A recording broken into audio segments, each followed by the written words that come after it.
कुर्सी लेकर उठना फिर छोड़ना या फिर दांत साफ करने के तिनके को दांत में दबाए डायलॉग डिलीवरी करना। प्रोफेसर, हमको मिटा सके ये जमाने में दम नहीं, हमसे जमाना खुद है, जमाने से हम नहीं। तेजा ये विशेषता ही थी जो राजकुमार साहब करने को दर्शक दीवाने थे और आज भी हैं। इसी स्टाइल और संवाद के दमखम पर दर्शक इनका लोहा मानते थे।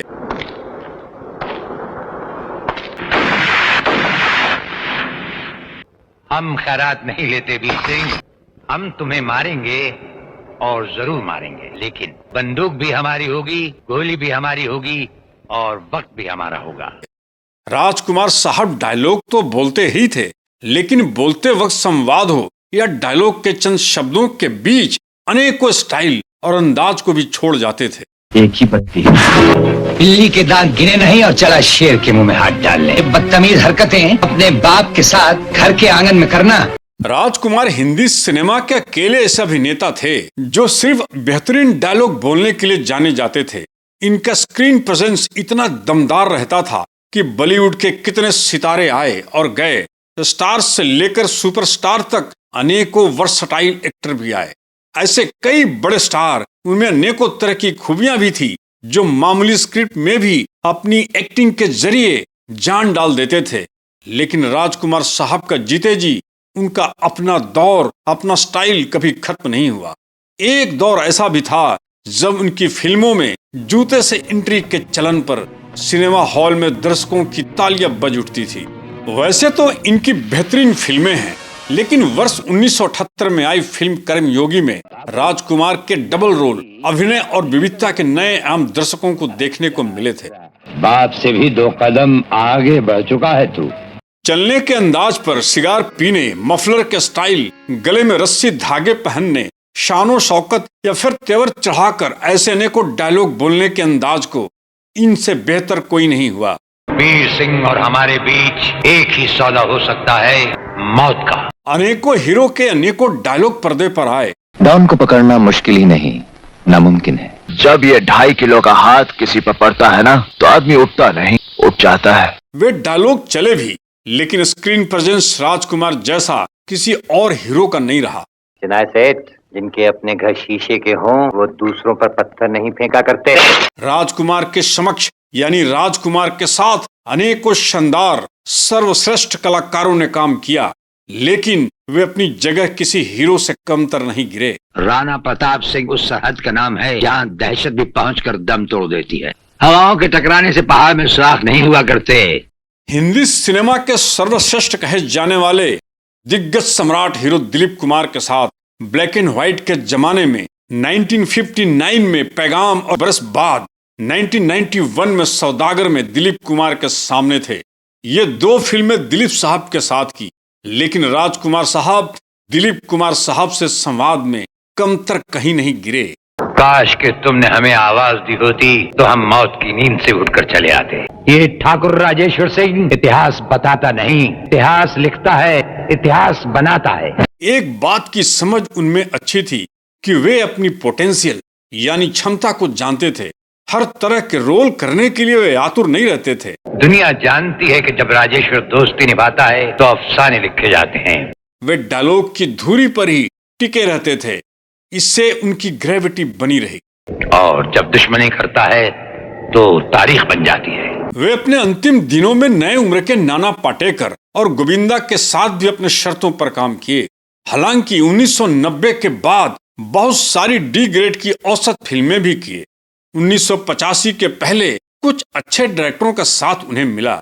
फिल्में अच्छी मिली, स्क्रिप्ट भी अच्छे मिले, जिनसे उनको इतनी ख्याति प्रख्याति मिली। डायलॉग बोलने के बेताज बादशाह बने। दूध से जल जाते हैं, वो छाछ भी फूंक फूंक कर पीते। अफसोस के लोग दूध से भी जल जाते हैं। अपने तमाम उम्र में फिल्म इंडस्ट्री को सिर्फ अपने स्टाइल और डायलॉग से प्रभावित करते रहे। हम आंखों से सुरमा नहीं चुराते, हम आंखें ही चुरा लेते हैं। तुम्हें ऐसी मौत मारेंगे, तुम्हारी आने वाली नस्लों की नींद भी उस मौत के खौफ से उड़ जाएगी। छिपकली के बच्चे कभी मगरमच्छ नहीं बन सकते, वो दीवार पर रेंगते रेंगते ही मर जाते हैं। हिंदी फिल्म इंडस्ट्री में चर्चित रहा कि राजकुमार बेहद मुंहफट आदमी थे। वे किसी की भी खिंचाई कर देते थे। जो दिल में आता था उसे अपने अंदाज में सामने वाले पर दाग देते थे। ये बात तो सोचते भी नहीं थे कि इस बात का सामने वाले को इसका बुरा लगेगा या नहीं। ऐसे बहुत सारे किस्से जो बॉलीवुड में बहुत मशहूर हैं। ये कितने सही हैं या गलत ये पता नहीं, लेकिन इन्हें खूब चटखारे लेकर सुनाया जाता रहा है। बोटियां नोचने वाला गीदड़ गला फाड़ने से शेर नहीं बन जाता। एक पार्टी में संगीतकार बप्पी लहिरी अक्खड़ राजकुमार से मिले।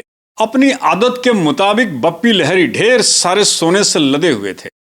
बप्पी लहिरी को राजकुमार ने ऊपर से नीचे देखा और फिर कहा, वाह शानदार, एक से एक गहने पहने हो, सिर्फ मंगलसूत्र की कमी रह गई है।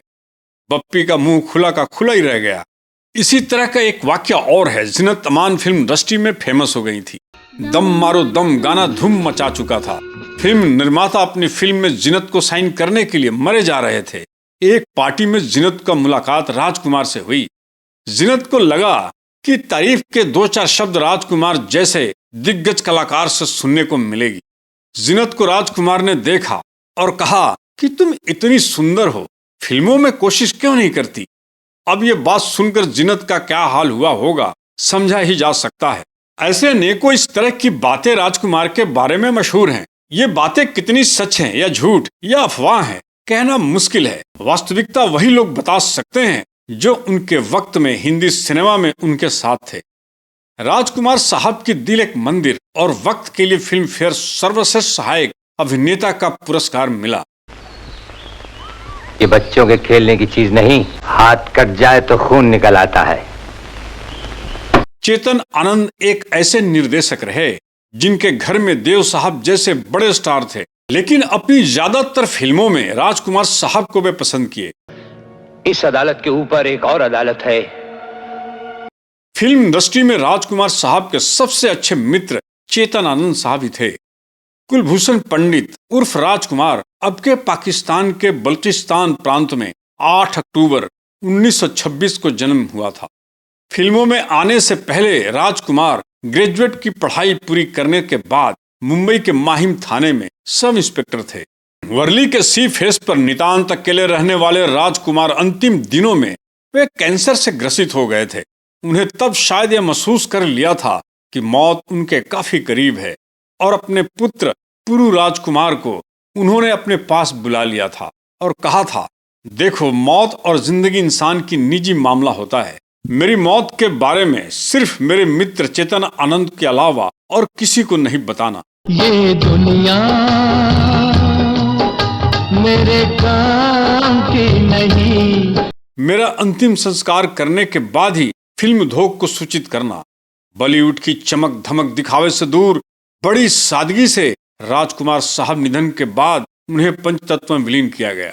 अपने संजीदा अभिनय से लगभग 4 दशक तक दर्शकों के दिलों पर राज करने वाले महान अभिनेता राजकुमार साहब 3 जुलाई 1996 के दिन इस दुनिया को अलविदा कह गए। नौकर पालना है तो मालिक बनना सीखो। तुझको पुकारे मेरा प्यार। आज के वीडियो में बस इतना ही। अगर ये वीडियो अच्छा लगा हो तो कृपया लाइक करें, सब्सक्राइब करें, शेयर करें और कमेंट करना ना भूलें।